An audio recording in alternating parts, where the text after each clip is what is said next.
योगेन चित्तस्य पदेन वाचां मलं शरीरस्य च वैद्यकेन योपाकरोतं प्रवरं मुनीनां पतंजलिं प्राञ्जलिरानतोऽस्मि।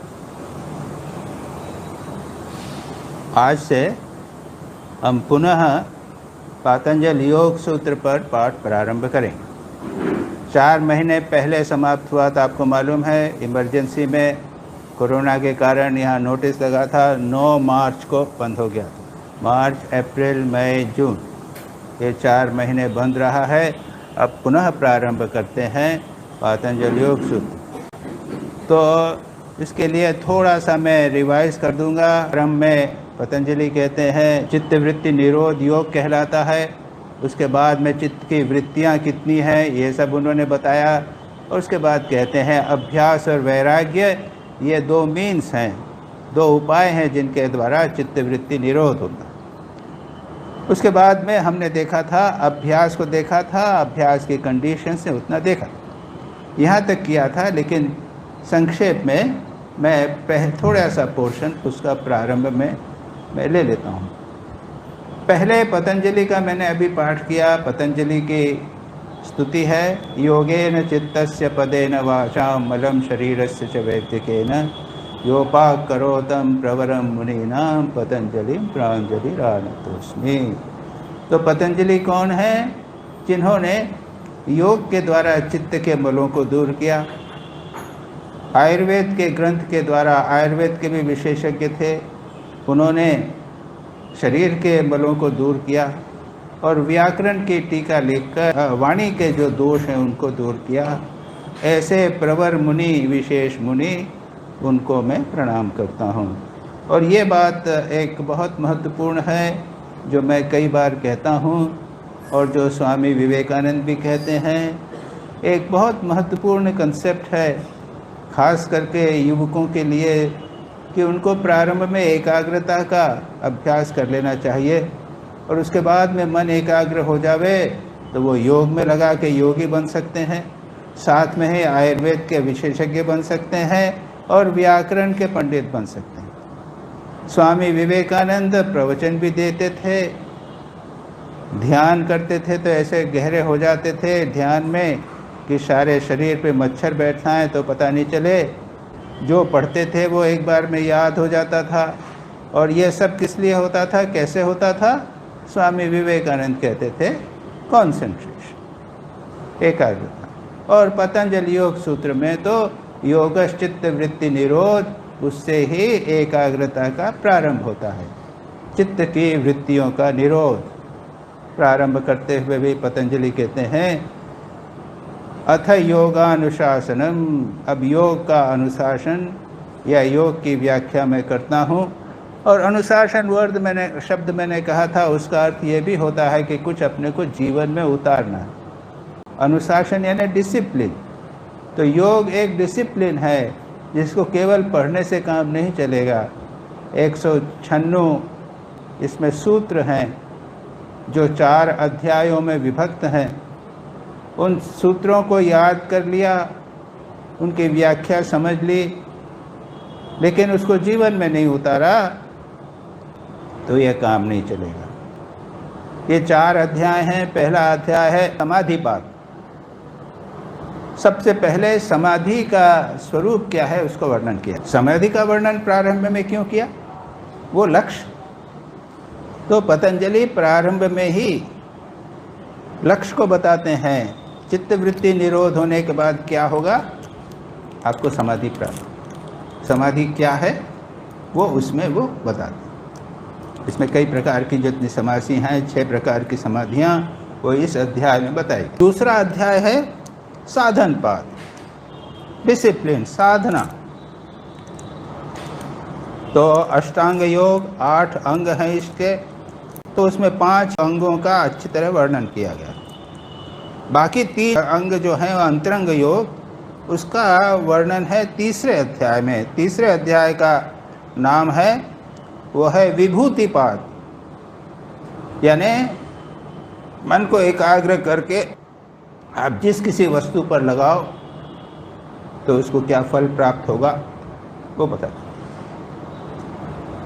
आपने मन को एकाग्र करके इस गिलास पे मन को लगाएं तो गिलास की बनावट कैसी है, कितनी ऊंची है, कितनी चौड़ी है, इसका कांच की बनावट कैसी है, सारा पता चले।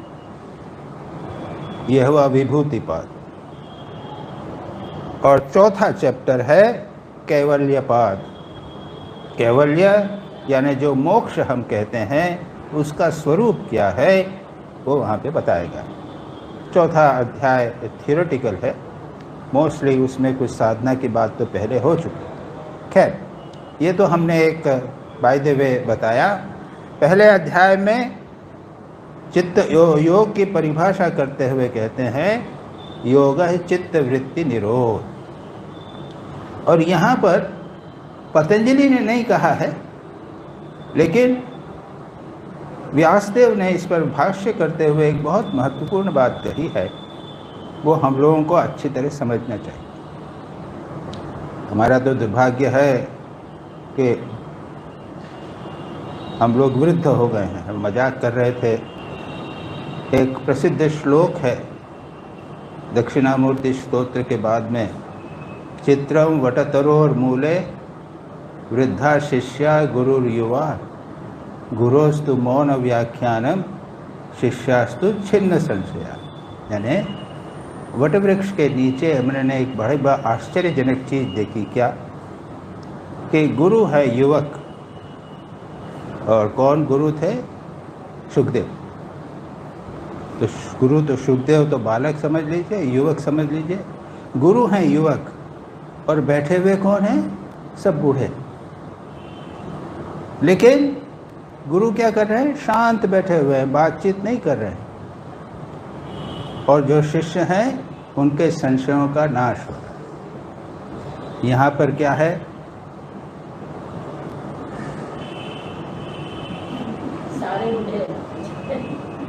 वृद्धा शिष्या वृद्धो गुरु। तब हम लोग योग पढ़े, लेकिन साधना कैसे होगी? इस उम्र में क्या साधना होती? लेकिन जो भी हो, इसमें जो साधना पर एक बात है, खास मैं वही बताने का प्रयत्न करूँगा। उसमें खास करके ये बात भी है कि यहाँ पे तो अब वो टीवी भी लगा दिया है, तो इससे ऐसे लोगों के पास भी जाएगा जो युवक हैं, तो उन बातों को देखने का हम प्रयत्न करेंगे, खास करके जो साधना परक है और उसको जीवन में उतारा जा सके। तो मैं कह रहा था कि ये दूसरा जो सूत्र है चित्त वृत्ति निरोध, उसमें कमेंट्री करते हुए व्यासदेव कहते हैं कि 4 प्रकार की 5 वृत्तियाँ हैं। वृत्तयः पंचतयः क्लिष्टा क्लिष्टा है, अगले सूत्र में आएगा कि वृत्तियाँ 5 प्रकार की हैं, क्लिष्ट और अक्लिष्ट। लेकिन इसके साथ में जो महत्वपूर्ण बात कही है कि 5 प्रकार की चित्त की भूमियाँ भी, ये एक बहुत महत्वपूर्ण कंसेप्ट।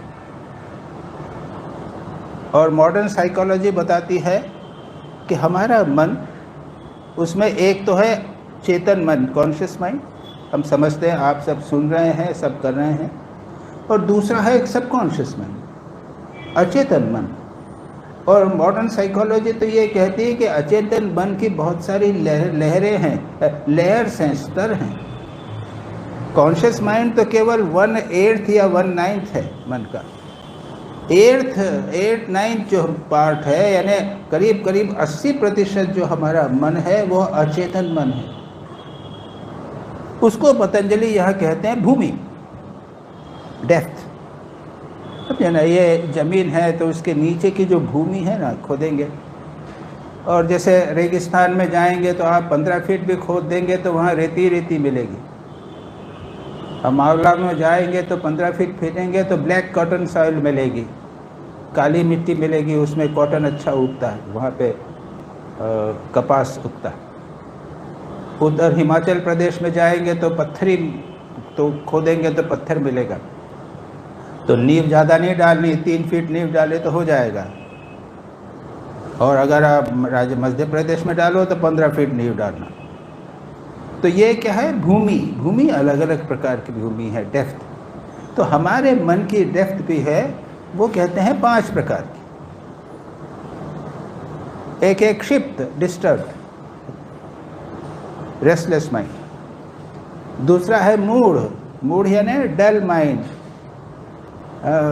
तमोगुणी मन यानी मन की बनावट, डल माइंड। तीसरा है विक्षिप्त, विक्षिप्त यानी थोड़ा सा कंट्रोल हो गया है। जो साधना करते हैं तो पूरी तरह तो एकाग्र नहीं होता, लेकिन थोड़ा एकाग्र होता है, थोड़ा चंचल होता है, तो उसको कह दिया विक्षिप्त। फिर है एकाग्र मन, एकाग्र भूमि। और उसके बाद में चौथा है, 5वां है निरुद्ध मन। स्वभाव से ही मन निरुद्ध है, कंट्रोल्ड है, करने की जरूरत नहीं। श्री राम कृष्ण का मन, तो श्री राम कृष्ण की मन की बनावट क्या, वो तो समाधि ही थी। वो हमेशा समाधि में रहते थे, थोड़ा सा बाहर आते थे। स्वामी विवेकानंद का मन एकाग्र मन, जो अभी मैंने दृष्टांत देकर कहा, जहाँ कहीं मन लगाया पूरी तरह मन लग गया। हम लोगों का क्षिप्त विक्षिप्त मूल। तो ये कंसेप्ट एक बहुत महत्वपूर्ण है। और ये कभी कभी हमसे प्रश्न पूछा जाता है कि ये जो चित्त वृत्ति निरोध है, उससे हमको लाभ क्या होगा। मन की एकाग्रता तो हुई, केवल एकाग्रता नहीं, हमारे आध्यात्मिक जीवन का महत्व है इस भूमि को परिवर्तित करना। बहुत महत्वपूर्ण बात, बहुत महत्वपूर्ण। आप लोग यहाँ आश्रम में रहते हैं, आश्रम के वातावरण में रहते हैं। अब सोच लीजिए, आप लोगों से बहुत से तो संसार में रह चुके हैं। संसार का वातावरण और आश्रम का वातावरण, अगर आप ध्यान जप न भी करें तो वातावरण का परिणाम पड़ेगा। तो रोज आरती में आते हैं, अब आरती में चुपचाप बैठे रहे, मन इधर उधर भटकता रहे, तो भी इस आश्रम का प्रभाव तो पड़ेगा। थोड़े नियम बना लिए प्रत्येक व्यक्ति ने, हम लोग पूजा करते हैं, घर में जप करते हैं, इत्यादि सब नियम अनुष्ठान इत्यादि करते हैं। उससे अचेतन मन में परिवर्तन होता है, जिसको हमने कहा कि हमारी भूमि जो है वो धीरे धीरे धीरे परिवर्तित होती है। यहाँ पर एक और मज़ेदार बात मैं सोच रहा था तो मुझे दिमाग में आई कि क्षिप्त विक्षिप्त और मूढ़ सबकी भूमि है, लेकिन जो संसार में लोग रहते हैं उनकी भी भूमि है वही, और हमारी भी भूमि वही है। हमारा मन भी चंचल है, उनका मन भी चंचल है, उनका मन भी मूढ़ है, हम भी मूढ़ता आ जाती है, हमें तमोगुण आ जाता है, लेकिन फिर भी एक अंतर। और फिर अंतर किस चीज़ का है, जिसकी चर्चा पतंजलि कहते हैं वृत्तय पंचतय क्लिष्ट अक्लिष्ट। वृत्तियाँ 5 प्रकार की हैं, कुछ क्लिष्ट हैं और अक्लिष्ट हैं। क्लेश जिसमें हैं, जो क्लेश से संबंधित हैं, जो विचार मेरे मन में उठ रहे हैं, वह राग द्वेष अभिनिवेश अहंकार और अविद्या, इन 5 से जो संबंधित हैं विचार, उनको मैं कहूँगा क्लिष्ट विचार, क्लिष्ट वृत्तियाँ। रोज देगा क्या, राग द्वेष क्लेश देते हैं। अभिनिवेश यानी मरने से डर लगना, मृत्यु से भय, अहंकार और अविद्या। इसकी परिभाषा वगैरह आएगी, हम देखेंगे उन चीज़ों। तो उसी प्रकार से हमारी जो भूमियाँ हैं ये भी इन 5 के द्वारा प्रभावित होती हैं। भले ही हमारी भूमि क्षिप्त होवे, विक्षिप्त होवे, मूढ़ होवे, लेकिन वह अक्लिष्ट वृत्ति, हम यहाँ पर इतने वर्षों तक अगर आश्रम में रहते हैं, प्रवचन अटेंड करते हैं, आरती अटेंड करते हैं, प्रसाद लेते हैं, उत्सव देखते हैं, शास्त्र पढ़ते हैं, घर में बैठकर कुछ कुछ पढ़ते हैं, ध्यान जप करते हैं, उसका प्रभाव धीरे धीरे हमारी भूमि में पड़ता है और भूमि धीरे धीरे परिवर्तित होती जाती है, भले ही मन एकाग्र न हो। तो पतंजलि उसके बाद में कहते हैं 5 प्रकार की वृत्तियां हैं: प्रमाण, विपर्यय, विकल्प, निद्रा और स्मृति। अब वृत्तियां कई प्रकार की हो सकती हैं, बहुत सारे प्रकार की हो सकती हैं। आप दूसरे प्रकार से क्लासिफिकेशन भी कर सकते हो।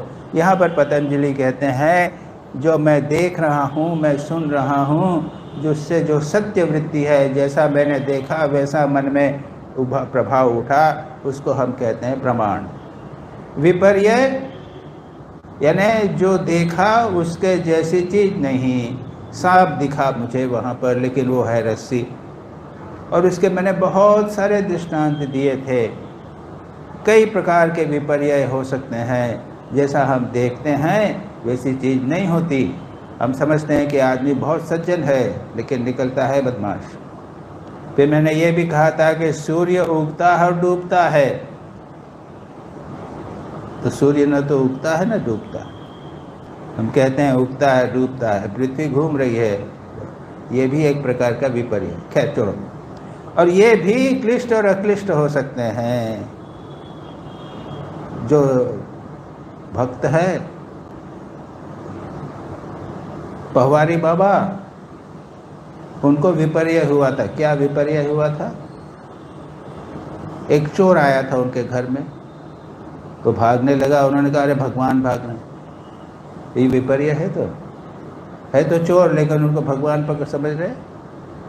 ऐसा विपर्य होवे ना, ऐसा गलत ज्ञान होवे, हम जो चीज़ जैसी नहीं है उसके बदले भगवान देखें, तो ये क्या होगा? यह अक्लिष्ट विपर्य होगा, शुभ विपर्य होगा। उससे अपने मन को बचाए।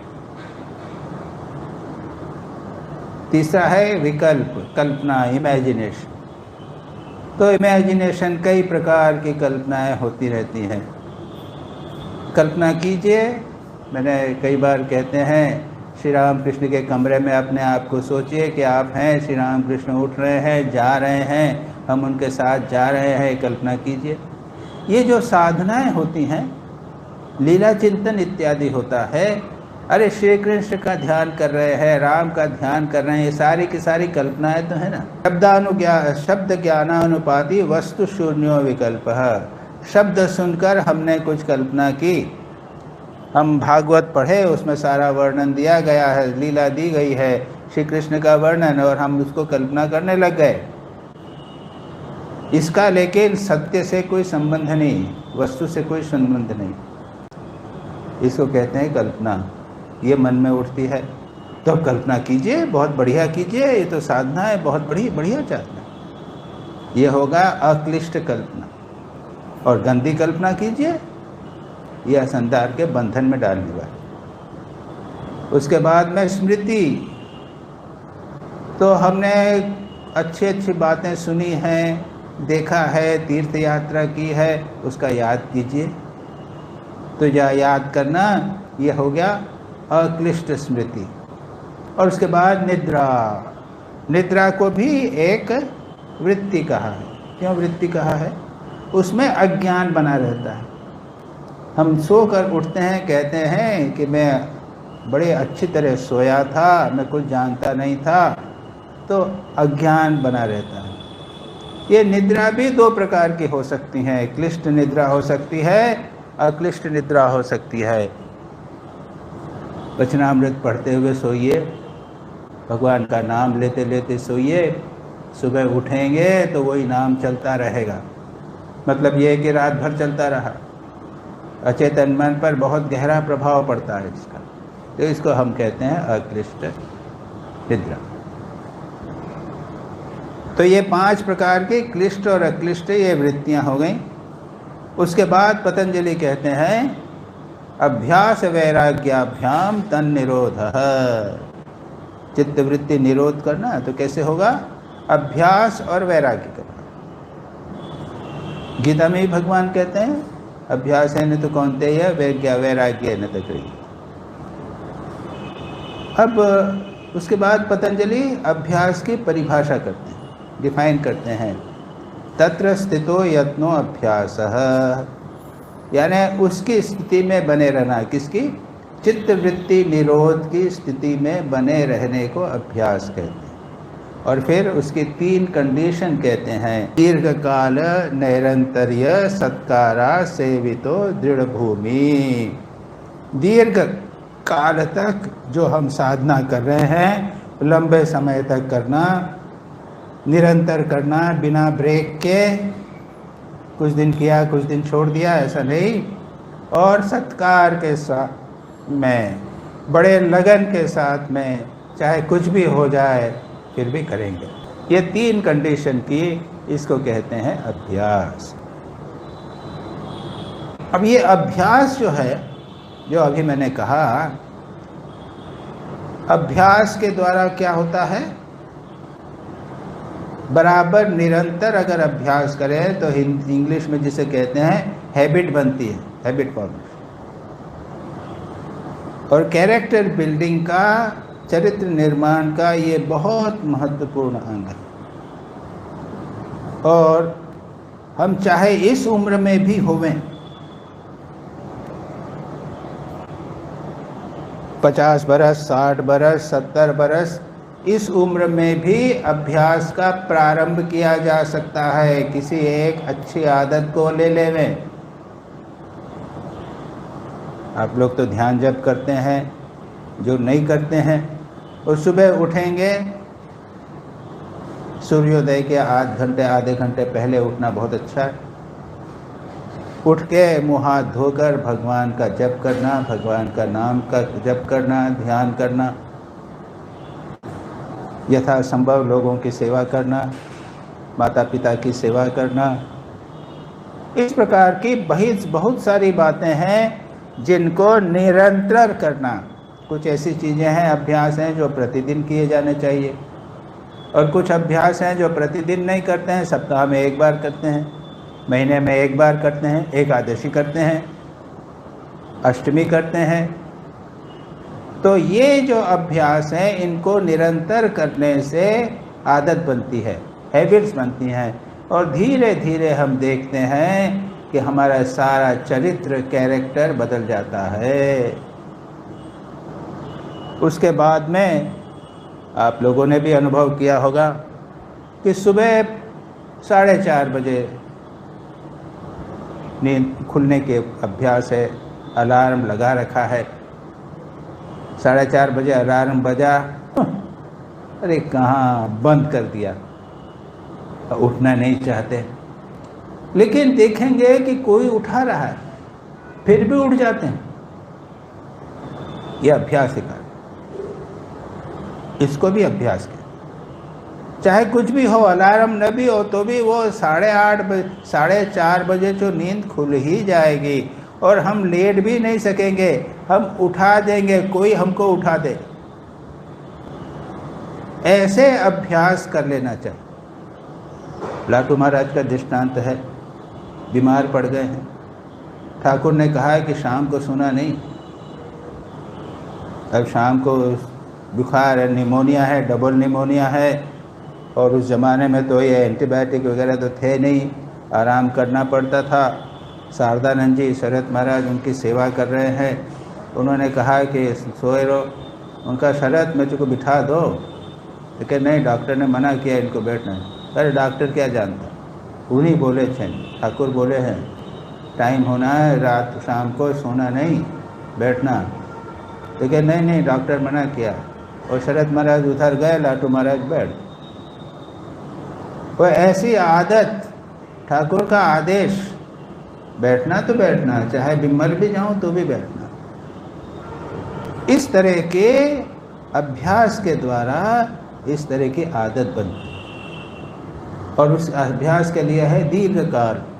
और मैं बता रहा था कि आदत बनने का क्या है, दीर्घकाल का है। 12 वर्ष तक अगर कोई करे, ये लिखा है 12 वर्ष तक कोई एक अभ्यास करे नियमित रूप से तो वो दृढ़ भूमि, दीर्घ काल नैरंतर्य सत्कारा सेवितो दृढ़ भूमि, वो दृढ़ हो जाता है, उसके बाद छूटता नहीं। छोड़ोगे भी तो भी नहीं छूटेगा, पकड़ लिया। दीर्घ काल तक करना है, बिना ब्रेक के निरंतर करना है। और मैंने कहा है बार बार, आप लोगों को तो मालूम होगा, इसलिए पांडवों को जब वनवास दिया 12 वर्ष का, राम को वनवास दिया 14 वर्ष, तो क्या होगा? 12 वर्ष 14 वर्ष में संस्कार बन जाएगा दीर्घ का। उसके बाद में ये राज्य नहीं बनेंगे, वे ये हो जाएंगे जंगल के वास। ये पीछे भाव। तो जो हो दीर्घ काल में करते रहना, एक बार हो जावे तो फिर चलता रहता। दीर्घ काल बिना ब्रेक के, कुछ दिन किया कुछ दिन छोड़ दिया, ऐसा नहीं। और सत्कार मन लगा के इच्छा पूर्वक, अरे करना है इसलिए करना है, ऐसा नहीं, जबरदस्ती नहीं, मन लगा के लगन के साथ कर। तो यहाँ तक हमने पिछली बार किया था। मैंने सोचा है कि इसको थोड़ा सा रिवाइज करते। इसके बाद का पोर्शन हम करते हैं। पतंजलि ने कहा अभ्यास वैराग्याभ्याम तन्निरोधः, चित्तवृत्ति का निरोध 2 प्रकार से, 2 उपायों से होता है। केवल अभ्यास से नहीं होगा, उसके साथ वैराग्य भी होना चाहिए। और वैराग्य क्या है? पतंजलि डिवाइड उसकी परिभाषा यहाँ नहीं करते, उसमें वो अगले सूत्र में कहते हैं, यानी अभ्यास के बाद दृढ़ भूमि करने के बाद में कहते हैं, दृष्टानुश्रविक विषय वितृष्णस्य वशीकार संज्ञा वैराग्यम। ये पतंजलि की वैराग्य की परिभाषा है।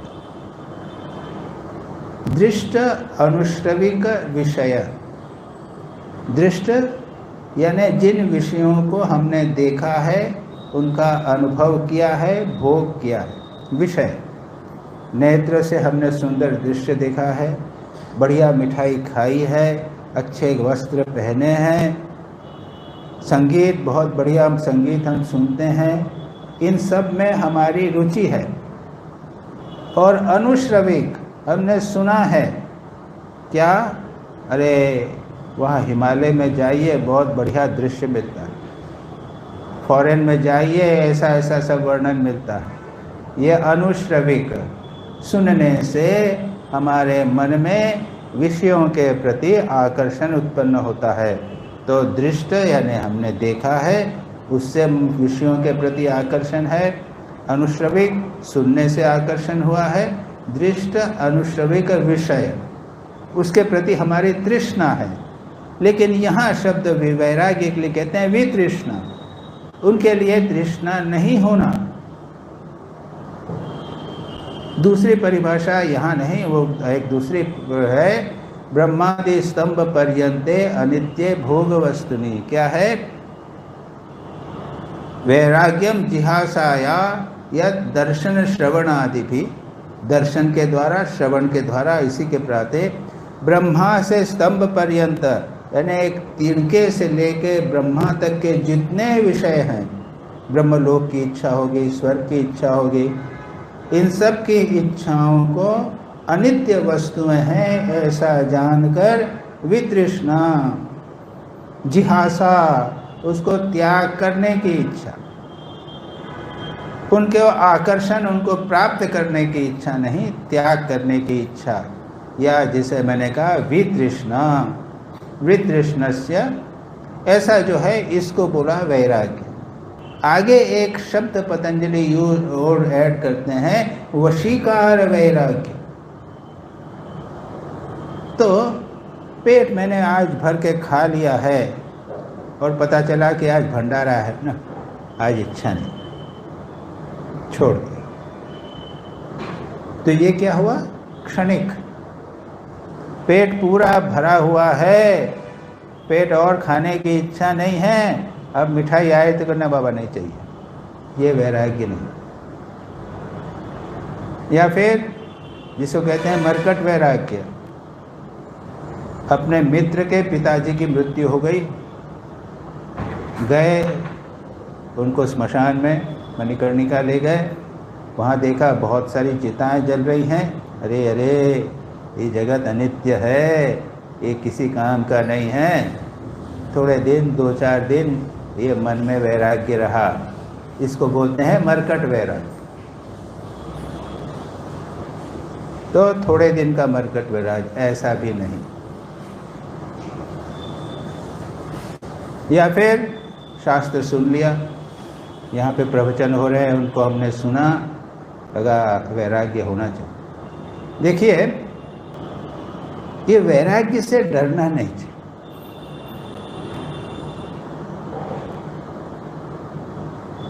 एक बहुत अच्छी कहानी है भगवान राम की, पता नहीं कभी सुनाई या नहीं, आपने सुनी भी नहीं, ये मालूम, बहुत अच्छी कहानी। योग वाशिष्ठ। योग वाशिष्ठ का पहला प्रकरण है वैराग्य प्रकरण। कथा ये है कि रामचंद्र जी और सब चारों भाई गुरु जी के पास गए, गुरु जी के गुरुकुल में रहे, पढ़ाई हो गई, उसके बाद लौट के आए। तब रामचंद्र जी ने कहा कि हम जरा तीर्थ यात्रा करने जाएंगे। बहुत अच्छा, सारी व्यवस्था कर दी चारों भाइयों को या 2 भाइयों को तीर्थ ले जाने के लिए।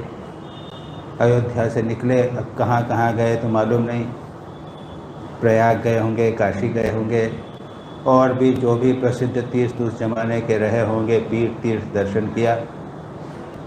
और जब राम जी लौट के आए तो बदल गए, उनको वैराग्य हो गया, उनको वैराग्य हो गया। तीर्थ की महिमा, तीर्थ में भगवत चिंतन होता है, लोग आते हैं भगवान का चिंतन करके, संसार से मन को हटा के, उसका प्रभाव अधिकारी पुरुष भगवान राम जैसे उनके ऊपर प्रभाव, वैराग्य हो गया। कोई चीज़ अच्छी नहीं लगती, तो विषयों की तरफ मन नहीं जा रहा है, खाना किसी तरह खा लिया, बैठे हैं, लंबे लंबे सांस ले रहे हैं, किसी से बात नहीं करते, सिर झुकाकर बैठे रहते हैं। देखिए, अगर वैराग्य के साथ अभ्यास नहीं होए तो इस प्रकार का डिप्रेशन जिसे आप कहेंगे, संसार अनित्य लगता है, इसमें सार कुछ नहीं है। वैराग्य में भी यही होता है, संसार से बिल्कुल मन हट जाता है। वो तो अभ्यास है तो भगवान में मन लग जाता है। ठाकुर बोलते थे कि वैराग्य का अर्थ संसार के विषयों से मन को हटाना मात्र नहीं है, उसे भगवान में भी लगाना है। बहुत इम्पोर्टेंट बात। तो जो हो, भगवान राम ने डिप्रेशन जिसे आप कहते हो गया, मन हट गया, वैराग्य हो गया। इसी समय विश्वामित्र आए और अपना यज्ञ के लिए, राक्षसों को मारने के लिए, ताड़का, मारी, सुबाहु ये बहुत तंग कर रहे हैं, यज्ञ को नष्ट कर देते हैं, हमको करने नहीं देते हैं। विश्वामित्र आए। विश्वामित्र राज्य याद रखिए, पहले राजा थे, बड़े पराक्रमी राजा थे, लेकिन उसके बाद में वो सन्यासी हो गए थे एक बार। तो उसके बाद में उन्होंने कहा कि मैं युद्ध नहीं कर सकूँगा, पहले युद्ध करता था और यदि करने लगूँ तो इनको मैं भी मार सकता हूँ, लेकिन वो नहीं। और दशरथ के पास आए कि ये हमारी सुबाहु, ये और ये जो हैं ताड़का, ये सब हमारे यज्ञ करने नहीं देते हैं, आप राम लक्ष्मण को हमके साथ भेजिए उनको मारने। दशरथ ने कहा कि राम तो एक्यूट डिप्रेशन में, वो तो निराशा में बैठे हुए, बात ही नहीं करते हैं, क्या हुआ? उनको वैराग्य हो गया, वैराग्य हो गया। तो ये तो बहुत खुशी की बात है, इसमें उसको डिप्रेस क्यों होना चाहिए? तो बहुत अच्छी बात है। ये वैराग्य जो है एक सर्वश्रेष्ठ हम कहते हैं सर्वश्रेष्ठ किसी व्यक्ति को अगर कोई वरदान मिले, किसी व्यक्ति को कुछ लाभ होवे तो वैराग्य लाभ होवे तो बहुत अच्छा, उसे डरने की क्या बात, बहुत अच्छी बात है। और वैराग्य शतकम में इस प्रकार के बहुत सारे श्लोक हैं।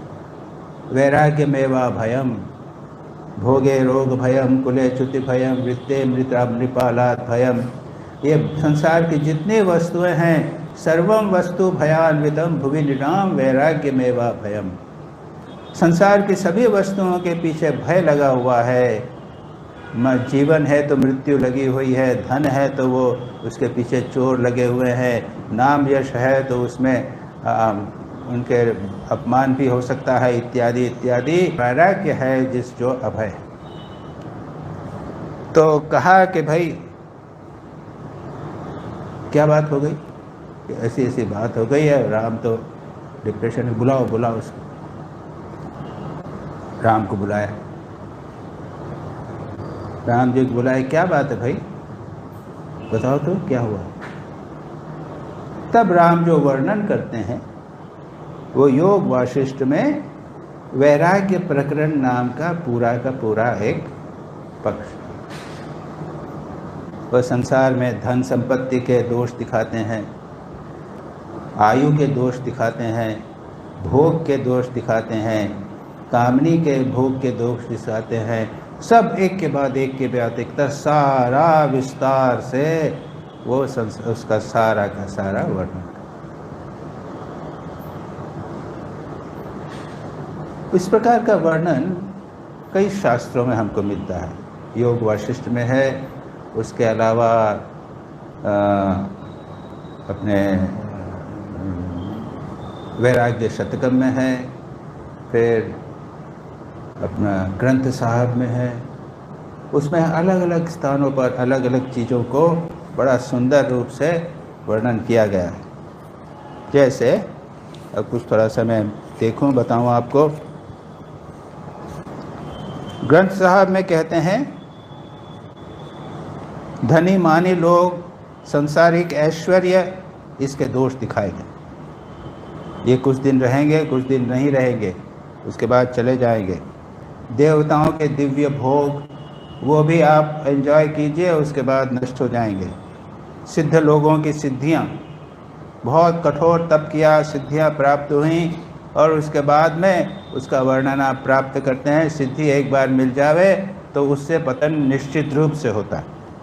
राजा महाराजाओं के भोग तो उसके पीछे भी उसके ऊपर भी भोग रहते हैं, वो भी बीमार हो जाते हैं, अंत तो गत्वा, उसके बाद वो भी बूढ़े हो जाते हैं, वो भी नष्ट।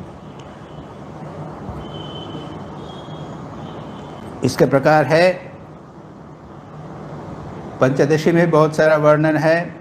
दोष दर्शन याद रखिए, ये वैराग्य के जो उपाय है उसमें है दोष दर्शन। पंचदशी में कहते हैं कई प्रकार के दोष दर्शन, जैसे क्षण भंगुर, कोई भी चीज़ जो है वो स्थायी नहीं रहने वाली। बच्चे का खिलौना इतना अच्छा, वो टूटेगा। कितने टूट गए कपड़े, खिलौने टूट गए, कपड़े फट गए, फिर भी हम उसको पकड़ के रखने की कोशिश कर रहे हैं। आगमा पायिनम अनित्य विनश्वर निस्सार, इस प्रकार से बहुत सारे वर्णन हैं जो राम ने वहाँ पर किए। उसके बाद विश्वामित्र ने वशिष्ठ जी से कहा कि देखिए, राम में वैराग्य हुआ है, अधिकारी हो गया है, अब आप उनको वो उपदेश दीजिए जो ब्रह्मा ने हमें दिया था। और उसके पीछे क्या है, उसके पीछे एक घटना है। अब पता नहीं आपको मालूम है कि नहीं, कि वशिष्ठ जी एक बार विश्वामित्र राजा के रूप में उधर आए वशिष्ठ जी की कुटिया में। वशिष्ठ जी ने स्वागत किया और अपनी सिद्धियों से सारे जितने भी लोग आए थे उनको सबको खिलाया पिलाया, सबको अच्छी तरह रखा। विश्वामित्र प्रसन्न हो गए। वो कामधेनु के द्वारा, वो कामधेनु थे उसमें। विश्वामित्र ने कहा कि कामधेनु मुझे दे दीजिए। तो नहीं, ये तो नहीं दी। उसके बाद में इन दोनों में युद्ध हुआ और वशिष्ठ जी अपने ब्रह्म तेज के कारण उन्होंने उनको हरा दिया। उसके बाद में विश्वामित्र को वैराग्य हुआ, उन्होंने संन्यास लिया। उसके बाद में और भी है, उसमें फिर भी जब संन्यास लिया तो वशिष्ठ के पास आए तो उन्होंने उनको राजर्षि बोला, ब्रह्मर्षि नहीं बोला। उनका राजर्षि बोल रहे हैं, ब्रह्मर्षि नहीं। खुद तो ब्रह्मर्षि है, तो मैं सन्यासी हो गया लेकिन ऋषि हो गया, फिर भी मैं नीचे ही रहा। तब फिर वो एक बार रात को या कैसे समय में एकांत में जाके वशिष्ठ जी को मारना चाहते थे, प्लान किया था। लेकिन जब सुना उन्होंने, यानी उन्होंने वशिष्ठ के 100 पुत्रों को मार डाला, फिर भी वशिष्ठ जी बैठे हुए अपनी पत्नी को विश्वामित्र की महानता बता रहे, देखो ये कितने महान हैं, कैसे थे, राजा थे, फिर भी सब त्याग किया इत्यादि। और विश्वामित्र उसको सुनते रहे। अरे मैं कैसा, मैं ये क्या कर रहा हूँ, ऐसे व्यक्ति को मारना चाहता हूँ। वो जाके साष्टांग प्रणाम किया उन्होंने कि प्रभु क्षमा करें। उन्होंने कहा उठिए उठिए ब्रह्मर्षि। उसी समय उनको ब्रह्मर्षि, थोड़ा सा अहंकार था उसके लिए, वो राजर्षि थे, वो ब्रह्मर्षि। तो ये विश्वामित्र और वशिष्ठ। उसके बाद में घटना ये है, ये हुआ। उसके बाद में अब ये मैं नहीं जानता वहाँ पर उन्होंने कैसे कहा। वो ब्रह्मा जी ने भी उन दोनों में जब युद्ध हो रहा था तो ब्रह्मा जी ने उपदेश दिया था, तो विश्वामित्र ने कहा वशिष्ठ जी से कि वह उपदेश आप दीजिए। और जो उपदेश दिया है वो है योग वासिष्ठ। वो सारा का सारा योग वासिष्ठ का सारा उसमें। तो जो हो, हम वैराग्य की बात कर रहे थे। राम के जीवन में वैराग्य आया था और उसके बाद में अब समय तो हो गया है, इसकी आगे की चर्चा हम वैराग्य की ही चर्चा आगे करेंगे।